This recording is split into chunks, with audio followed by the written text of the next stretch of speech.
Mrs. Dilligard, a 76-year-old, was scheduled to have her leg amputated. One of her family members came to a community reach diabetes education class and talked with a community health advisor about Mrs. Dilligard's problems. As a result, she has her leg. Diabetes was really a closeted issue. Even people who were on insulin often didn't share that with their family and support systems. Today, it's really a community conversation. We started out with about a rate of 40 amputations per 1,000 hospitalizations with people with diabetes. And we've reduced that by 50%. That translates into a cost savings of about $2 million per year.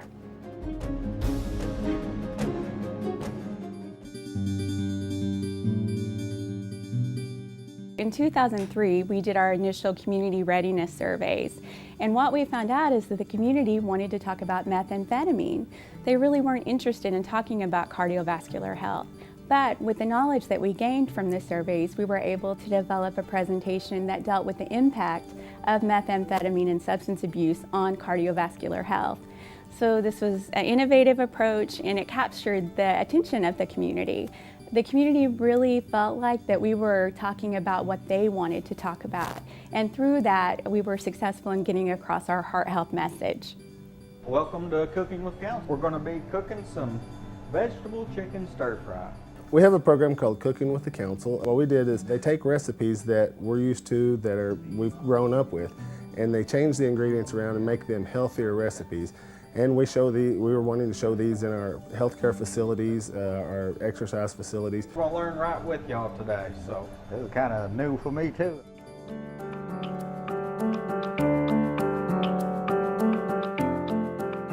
So in 2004, Bronx Health Reach Coalition, with a number of its community partners, piloted an initiative in a number of Bronx schools to start offering low-fat, no-fat milk to the children. It's a place where we could reduce the calorie intake. The Office of School Food decided to do it system-wide and remove whole milk from all New York City public schools, and that you're talking about over 1 million children. By that very system change, we saw that the overall calorie consumption of New York City public schools had fallen between 25 and 81%. It speaks to the REACH model that plays a large role in reducing those health disparities.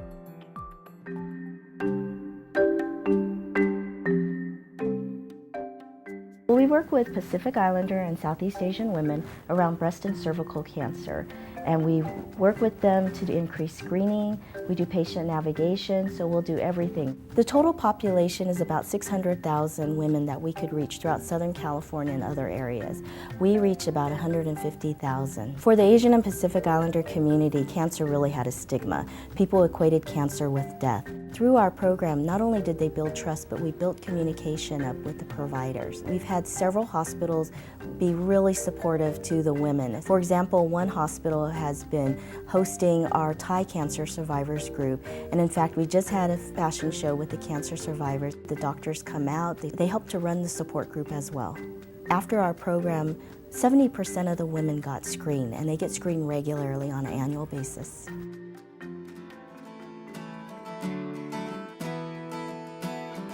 I'll never forget, a woman came up to me. She said, "I know you don't know me, but I went to this education program." She said, "It was like I was blind and learned to see." She said, I figured out a way to take care of myself. I'm happy. I'm not on nearly as many drugs as I used to be. I'm under control with just one diabetic medication, and my life has changed."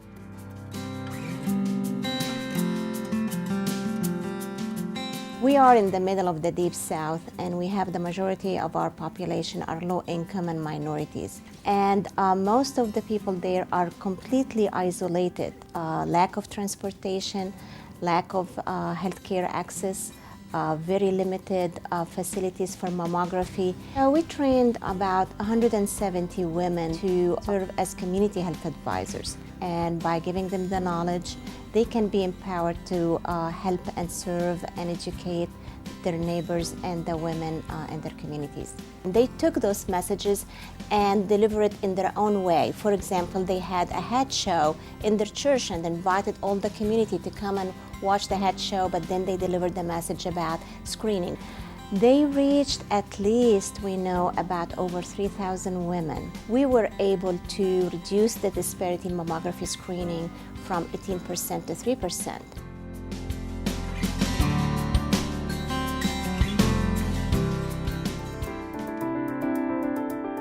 The Community Asthma Initiative is a program that addresses asthma disparities in Boston. We've served 908 patients that have had hospitalizations or emergency department visits, and have provided home visiting and nurse case management and community health worker and nurse case management home visits. What's really remarkable is that we've had an 80% reduction in the need for hospitalizations for children and 60% reduction in children with any emergency department visits. And we found that for every dollar spent on the program, there was $1.46 saved.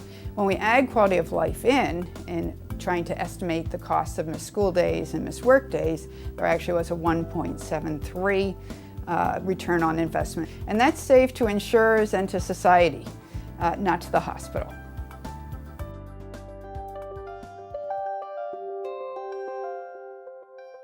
We're funding two of our SOFI chapters to do this REACH program. One of the biggest challenges was that the community were looking towards us to, okay, tell us what to do. And now when you look at that fast forward a couple of years, what we're finding is that the chapters are no longer being the lead organization. It's really the community groups and their leaders are really saying, this is what we want to do, and we want you to help us do it right and show us and help us identify evidence-based best practices, strategies that are going to really be effective when you're talking about diabetes prevention and management.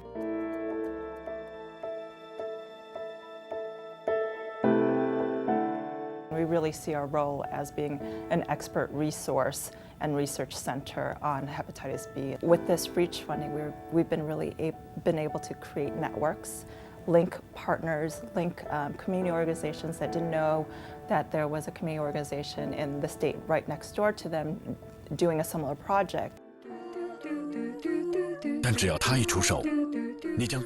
We developed a campaign based on a lot of data that we've been collecting in the communities.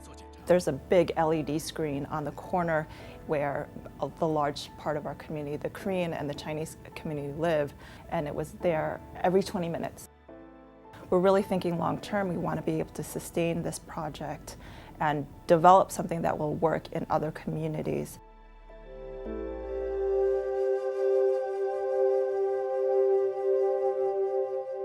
We are focusing on eliminating cardiovascular disease and diabetes disparities into the African American, Latino, Asian, and Pacific Islander community, physical activity and nutrition. Those are our two big areas. Using instant recess as our catalyst, we've worked to bring physical activity into those environments in which people are working. They dance or exercise together. And in one instance, we were able to work with the at-risk Appalachian community.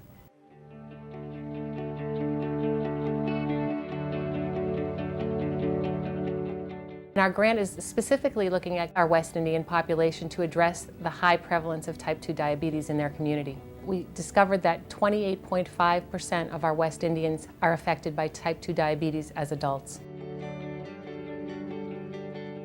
We're helping people recognize that they can make a difference within their own neighborhoods and local communities. We have two other programs in Schenectady County that were funded through the CDC, and because we have these three programs working in synergy, we're able to create stronger programs and really improve the prospects for changing systems and environment within Schenectady.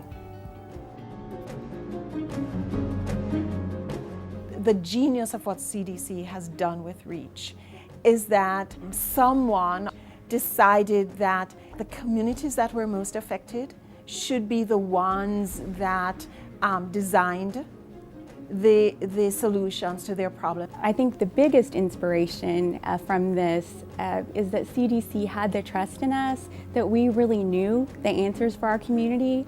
The most exciting thing about REACH is the community ownership.